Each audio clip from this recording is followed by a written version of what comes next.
Lead story for Thursday, August 28th. New research reveals ChatGPT's frequently used words, often dubbed AI buzzwords, are increasingly appearing in everyday human conversation. By analyzing over 20 million words from unscripted podcasts, researchers found a notable rise in terms like intricate and delve, suggesting AI is subtly influencing how people speak. While the study doesn't confirm a permanent language shift, it raises concerns about AI driven vocabulary trends potentially seeping into effect and the long term impact of ChatGPT biases on human communications. I want to welcome you to episode 1841, and this is truly fascinating. If you look at the words that they've analyzed, and I'll scroll down in the article here, is words like surpassed, boast, meticulous, strategically, garner, notable, intricate, delve, align, advancement, significant, showcase, comprehend, pivotal, potential, emphasize, potential. They said that twice. Realm, crucial, groundbreaking, show a change in word utilization of 140, surpass itself. So pre-2022, post-2022 is a basic margin of error, but essentially 140% increase in the use of the word surpassed, 140% increase in the word boast, 125% increase in word of meticulous, 87% increase in the word strategically. So it does raise some questions on whether or not this is really having an effect, or is it a natural shift in language? Now, let's think about this for a second. Has there been studies done that actually look at this in the past, how word utilization changed? This MIT paper stirred some widespread debate on how AI tools, again, are affecting our cognitive and critical thinking. And those findings, I think, were not entirely unsurprising in that people say, or they're seeing that there's less critical thinking going on. But what they found is even if you don't use AI-generated responses, they influence how you think.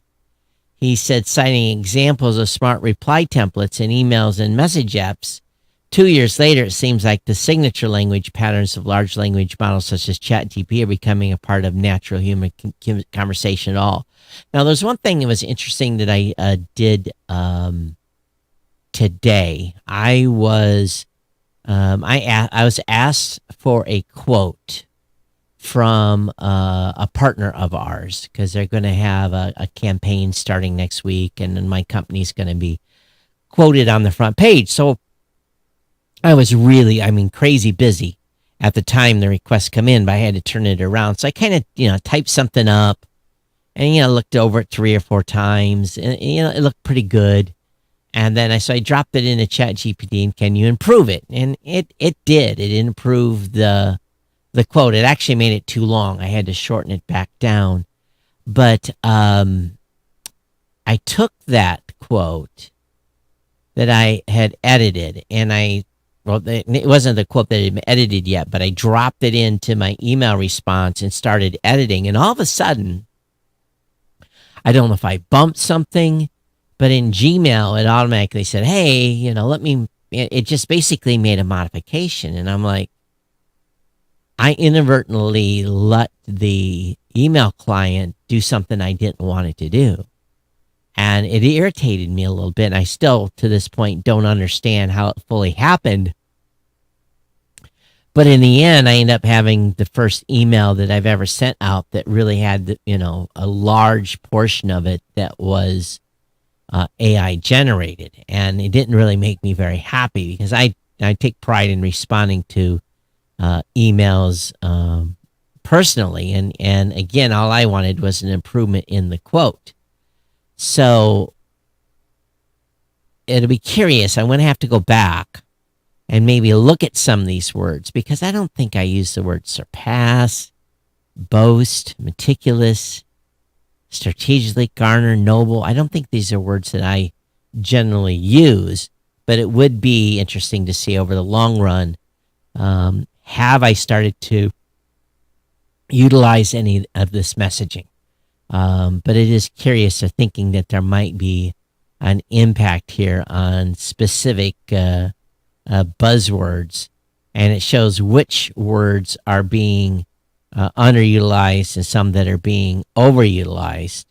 And words like groundbreaking, critical, potential, potentially, emphasize, these are words that are being underutilized, while at the same time, there's the other spectrum of stuff being overutilized. So very, very interesting. And we'll get into more, obviously, on the AI topic as we move forward throughout the show. A couple more things popping up here. But again, I want to welcome you to episode 1841. I'm your host, Todd Cochran. Of course, a shout out to our incredible sponsor at GoDaddy. Explore exclusive deals and discounts at geeknewscentral.com/GoDaddy. And to all of our listeners, you're the heartbeat of this show.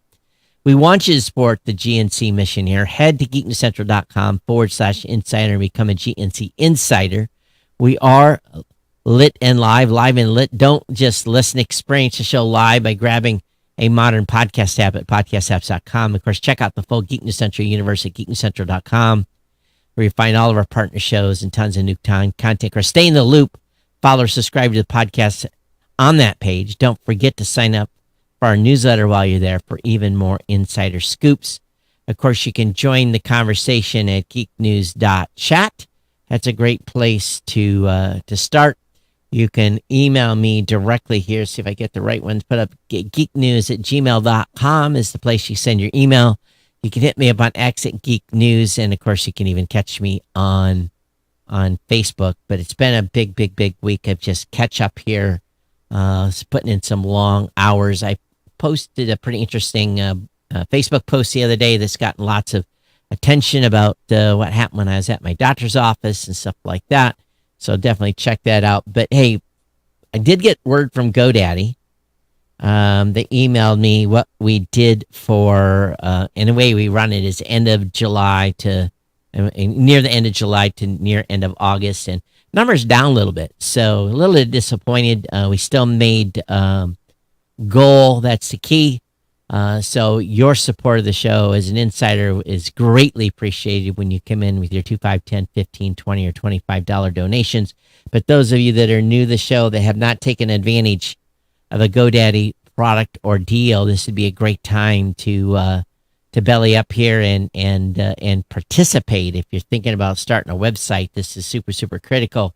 We're going to save you a bunch of money. And you can start with a website or a podcast. My codes make it easy and affordable. Grab GoDaddy's economy hosting for just $6.99 a month. That's a full year of hosting with a free domain name, professional email, and SSL certificate. Of course, if you're interested in WordPress, which is my favorite, WordPress managed hosting is just $12.99 a month. Includes a free domain name, professional email, and SSL certificate. Those are the two most popular promo codes being used.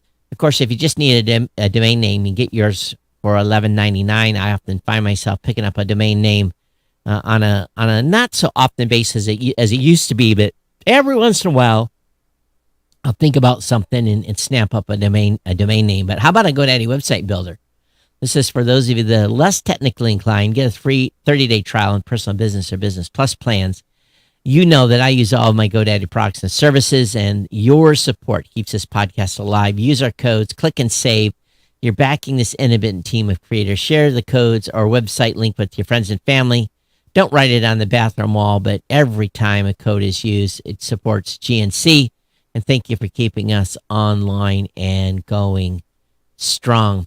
I've got 14 or 15. We're not exactly sure of the numbers of folks that I served with when I was in the Navy that are going to be descending upon the compound here tomorrow starting about noon, and a long extended weekend. We're going to be barbecuing, we're going to be grilling, we're going to be flat iron grilling, you name it. We're going to be cooking everything from burgers to ribs to steaks to you name it, with all the fixins and and probably a little bit too much alcohol consumed.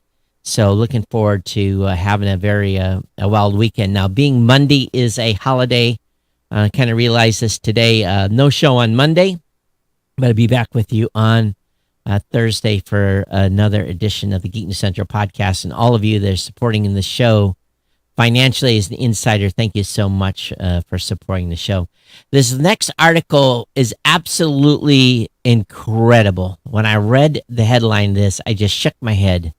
How is this even possible? Chinese nationals, yes, Chinese citizens will no longer be allowed to manage the Pentagon's cloud service. How is this even possible? U.S. Secretary of Defense Pete Hegseth has called for investigation into Microsoft's digital escort system. This is all Chinese nationals coding for DoD software vendors. And this is not only risky, this is just outright insanity. How could there be Chinese citizens in China managing cloud services for the Pentagon? How stupid, how absolute stupid. It just blows me away. For nearly a decade, Microsoft has used Chinese coders remotely supervised by U.S. contractors, supervised, to support sensitive Department of Defense cloud systems. And if you're thinking America first and common sense, this doesn't pass either of those tests, he says. How did this happen? Quote unquote, these workers were supervised by digital escorts who found to be mainly low-skilled and low-paid workers with very little coding experience. Well, what they were is on the payroll to steal as much as they could for the Chinese.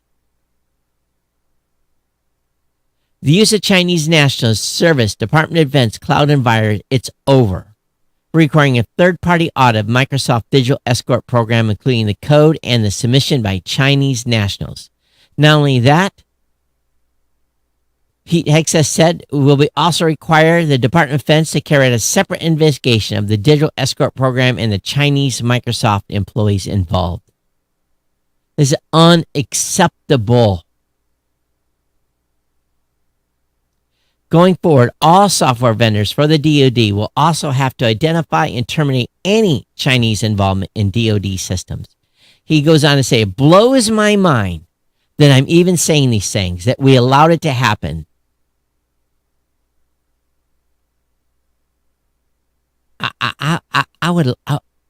I'm stunned.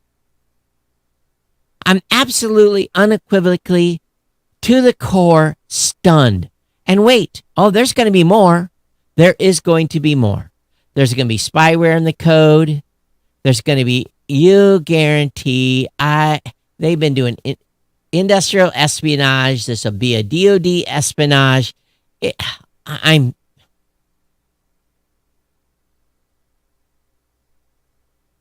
I'm blown away. When I was active duty, there was no cloud storage. There was none. You had to keep, I guess if you were, not much. There was like shared drives, not cloud. You had to have stuff in a shared drive, and a map drive.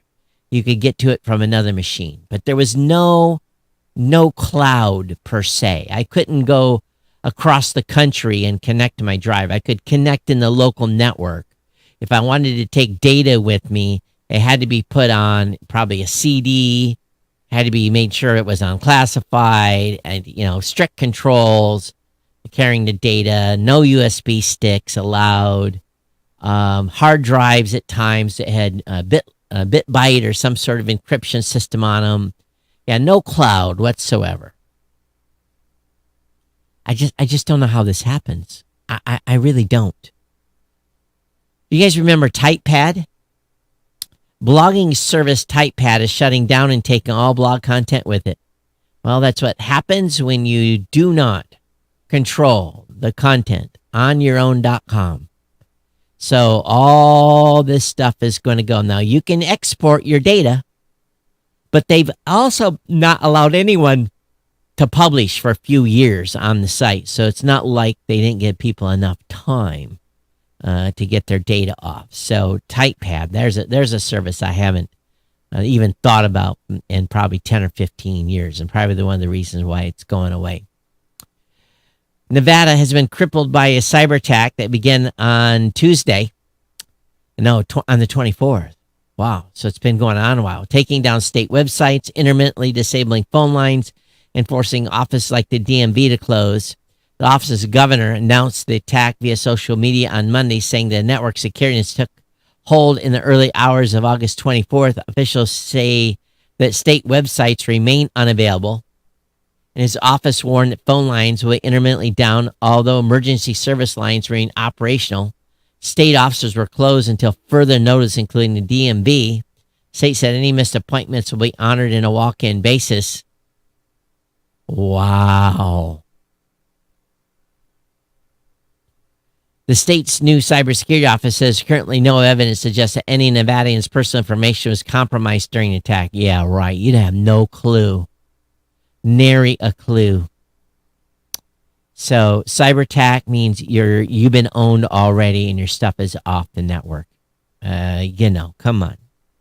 It's just a given. In a bizarre proposal, a Japanese town is proposing a 2-hour daily limit on smartphones.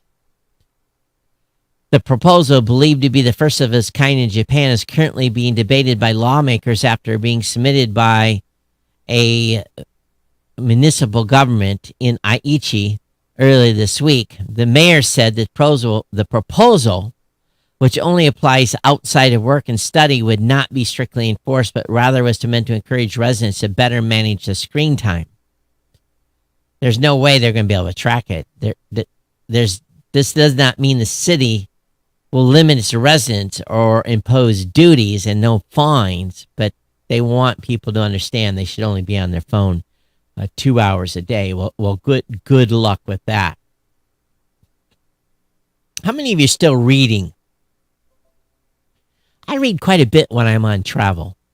When I'm away from here, I read quite a bit. It seems like I'm always too busy to read while I'm home, but I read quite a bit when I'm on the road, on airplanes. So, think about the last time you settled down with a good book. A new survey shows reading as a pastime is becoming dramatically less popular in the U.S., which correlates with an increased consumption of other digital media like social media and streaming services. The survey was carried out by a researcher from the University of Florida and the University of London. Charts a 40% decrease in daily reading for pleasure between 2003 and 2023. That is not a small dip. It's sustained. Now, if you think about how digital has changed from 2003, about the time we started the show to now, we weren't reading on devices. There was some of those early Kindle devices that allowed us to read, but now I read all my books on my iPad. I buy some books from time to time. It's ones that I really, really want. Those never get cracked because I read the digital version of them. But it's probably true, but there's a lot of great books out there. I mean, more than you would ever be able to consume in a lifetime. Apple warns UK against introducing tougher tech regulations. It says the EU laws, which are sought to make it easier for small firms to compete with big tech, have resulted in some Apple features and enhancements being delayed for European users. It argues UK risks similar holdups if the Competition and Market Authority pushes ahead with plans designed to open up markets. The regulators say is too dominated by Apple and Google. A major healthcare service breach again exposes data on 600,000 people. Names, social security numbers, more stolen in the healthcare service group data breach. So here you are, ladies and gentlemen, another whack on data. Call me surprised not. But again, how come these information wasn't hashed?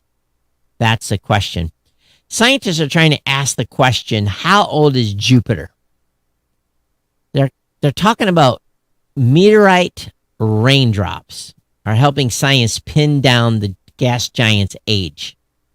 Mysterious spherical droplets in meteorites aren't just cosmic oddities, they're evidence of planetary formation. Researchers from Japan's Nagoya University and the Italian National Institute for Astrophysics have determined how mysterious molten raindrops in meteorites formed and used that information to date Jupiter's formation. The raindrops are called chondrules, chondrules.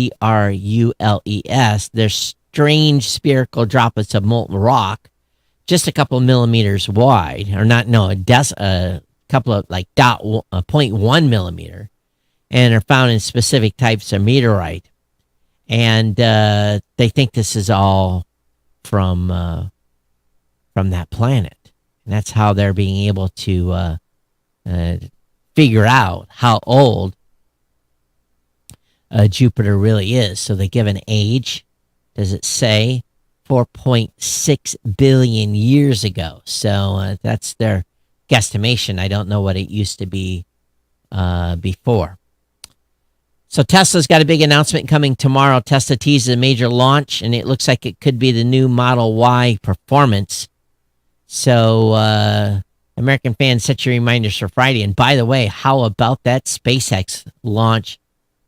Distribution of fake satellites, relight, ripping the whole platform apart, stress testing it, and then still landing in the ocean. It was pretty impressive. To say the least. So it looks like SpaceX has found a little bit of their mojo back. So now we'll see where they go from here. A hacker used AI to create ransomware that evades antivirus detection.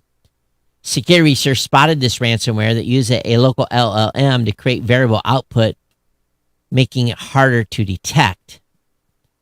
So according to this blog post, interviewing researchers Anton Shapovalov, they've detected a piece of malware created by OpenAI's GTP OSS 20B model. And it's a fairly standard ransomware package, includes embedded prompts sent to locally stored LLMs. And because of the nature of the outputs, I got a phone ringing here. So it can evade detection from standard antivirus setup, which is designed to search for specific flags. So, again, you've got someone that's basically changing the packages up, and these companies are not able to get a fingerprint on it. So that we're going to see more and more and more of this. Meanwhile, Discord hackers claim to have leaked billions of messages as millions of users targeted. So hackers are advertising a database of 1.8 billion Discord messages. It's possible they scraped data's public. Discord is expected to shut down. Wow, to shut down the service. Someone is selling, and security research Cyber News has saw an ad on the underground hacking. The data most likely scrapped from the platform includes 1.8 billion Discord messages, 35 million users, 207 million voice sessions, and 6,000 Discord servers, and can be obtained for a fee. So, yeah, what is it? Well, there's lots of crazy stuff out there on Discord. A lot. Some naughty stuff, too. So, it'd be interesting to see for sure. Now, I don't know. We're all kind of nerds here. At least I hope we are. But obviously, the Taylor Swift, Travis Kelce engagement announcement was big. But apparently, it broke all kinds of Instagram records. The post reached a milestone in just 6 hours, and a million repost. Do people are they really that crazy about Taylor Swift and a football player announcing they're getting married, or the engagement? So 1 million repost. and it got 14 million likes in just an hour. It must be 20% of the populations went absolutely nuts here. I always look at these high profile marriages as ones that are probably mostly doomed from the beginning. It's just like, oh, yeah, they're in love today, and then in about 2 years, then they hate each other. And I just hope they both have good prenups for sure. Republicans are investigating Wikipedia over allegations of organized bias. Well, Wikipedia. I've had a real heartburn for Wikipedia for many years because there's a whole bunch of activists over there, and I don't know if they're left or right, but it doesn't matter. There's a bunch of editor activists over there that think they're gods, and they allow their striking capability. It's insane. It really, really is. So, I have not been on Wikipedia myself in, oh man, a long, long, long time. Just because of their biases and bad actors that are, power trip hogs over there. So, we'll see. We'll see what this comes of this. But, Wikipedia hasn't been able to clean up the situation with their moderators for many, many years anyway. So it's a lost cause. AI PCs are to surge, claiming over half of the market by 2026. So personal computers with AI embedded in the hardware and software stack are set to hit 77.8 million units in 2025, making up 31% of the global PC market, and then it will exceed 50% by 2026. So I have not enabled any internal AI on any of my machines except for using, ChatGPT and so forth. I'm not doing no AI in my computer or on my phones. I don't have any of that enabled. At the same time, Samsung's next big phone and tablet are coming on September 4th, so that's next week. So a little bit of information on that. That's been making headlines a little bit here over the past couple of weeks. Anyway, but this is a curious one. A German bank has halted 10 billion euros in PayPal payments on fraud concerns. German banks blocked PayPal payments totaling more than 10 billion euros over fraud concerns. The Süddeutsche Zeitung newspaper reported on Wednesday without specifying its sources. The payments were halted on Monday after lenders flagged millions of suspicious direct debits from PayPal that appeared last week. The newspaper said, asked to comment on the report, a PayPal spokesperson said a temporary service interruption had affected certain transactions from our banking partners and potentially their customers, but the issue had now been resolved. So that's some money. 10 billion euros, 11.7 billion US. That's some cash to be halted being transacted. I'd love to know more about that story. I really, really would. I'd love to know more details here. Now, if you're a Sling user, you may not like Disney. Disney is trying to kill the best streaming idea in years. Disney is suing Sling TV over day passes. Well, they don't like it because guess what? They want people paying all month. They don't want you paying for a day pass where they don't earn very much money or you can binge watch. So again, Disney suing Sling TV over day passes, including Disney-owned ESPN and more than 30 other channels. And of course, people are going to watch sports on the weekend. So day passes that Sling is offering is really solving a problem here. I'm not interested in any sport, so I don't care. But what if you're interested in a single game a week, and you must pay for an entire month of service? Doesn't seem fair, right? But Disney's not happy about this because that means lower revenue for Disney on ESPN and so forth. It's an interesting article over in Tech Radar talking about how websites still matter but can't survive on their own. And it's talking about how to drive revenue through Instagram DMs at scale. I'm barely on Instagram at all. I don't even know how I would sell on Instagram. So, are you guys selling on Instagram? Are you selling products on Instagram? What kind of products are you selling on Instagram? I'd like to know.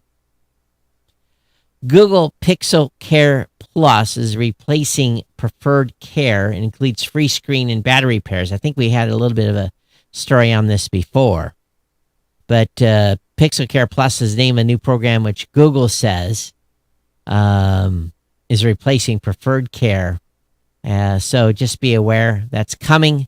I don't have the pricing details in front of me here, but Google Pixel Care Plus. Now, if you're a gamer, in case you were worried, NVIDIA hasn't forgot about gaming.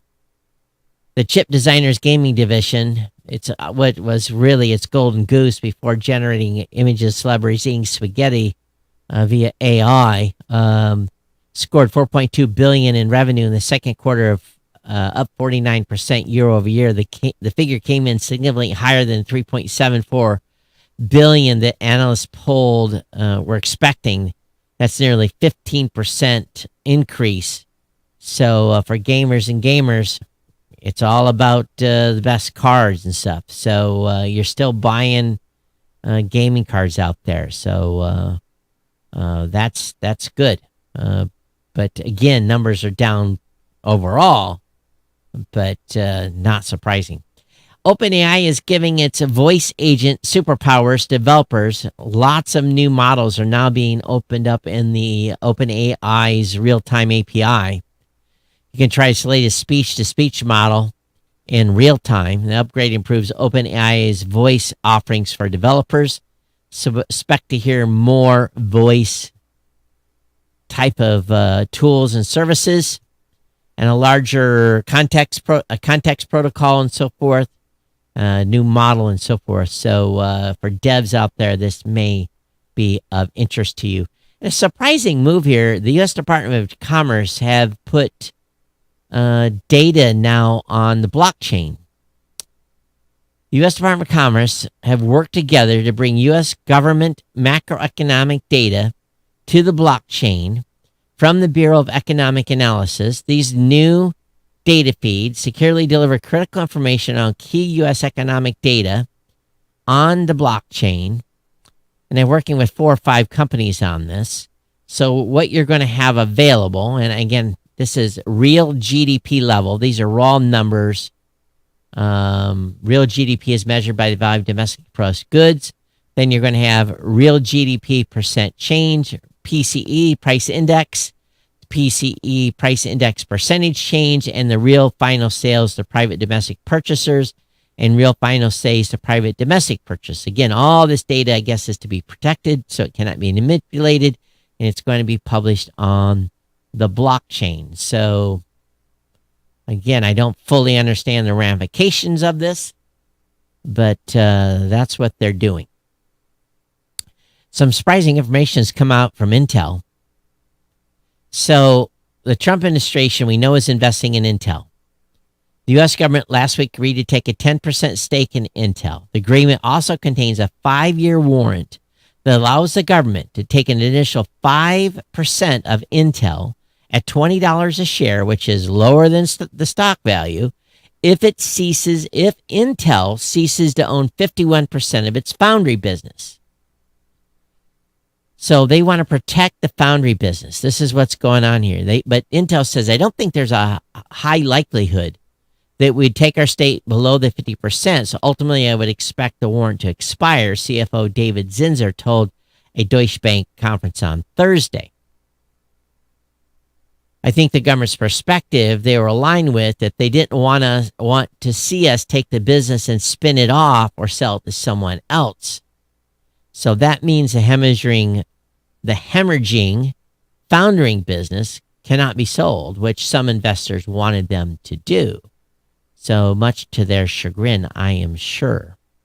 And of course, Microsoft today, late in the afternoon, unveiled their own powerful new homegrown AI models. They announced 2 models that say perform at the level of the world's top offerings. After years of backing others made by OpenAI, the move officially pits Microsoft's AI division against OpenAI and the rest of the industry and helps it control its destiny. They say we're the largest companies in the world. We have to be able to have in-house expertise to create the strongest models in the world. So Microsoft unveiled the MAI-Voice-1, a speech model that the company says is one of the most efficient in industry, running on a single GPU and capable of producing a minute of audio in under a second. It also announced a text-based model called MAI-1-Preview that it said could help power future versions of Copilot, the company's AI systems woven into Windows and Office products. Both models are geared towards cost effectiveness. MAI-1 Preview was trained on roughly 15,000 NVIDIA H100 GPUs compared to models like Grok, which was trained on more than 100,000 such chips. So we will see how these models stack up over time. But yeah, the big news here. Kirk, if you're listening, we have to be careful. There's a bunch of websites now that are just absolutely not willing to play ball and are blocking us unless we pay. So as you're loading articles, definitely take a look at the websites and make sure we can read them, because I'm having to choose alternates for some of these because I get them loaded and they say, hey, give me $15 a month. And we're linking to them. I'm not going to pay for them. So that's going to bring us to the end of the show. Again, no show on Monday because of the holiday. Kind of forgot about that. But as always, geeknews@gmail.com, at Geek News on X. And of course, don't forget about our sponsor, GoDaddy, geeknewscentral.com/GoDaddy. And if you're not an insider yet, consider becoming an insider at geeknewscentral.com/insider. And as we're heading into the weekend, kind of expected the news to be a little light. Last hurrah weekend until the holidays. So enjoy your Labor Day weekend, everyone, and we'll be back with you next week. Everyone, take care. We'll see you next time. Stay safe. Bye-bye.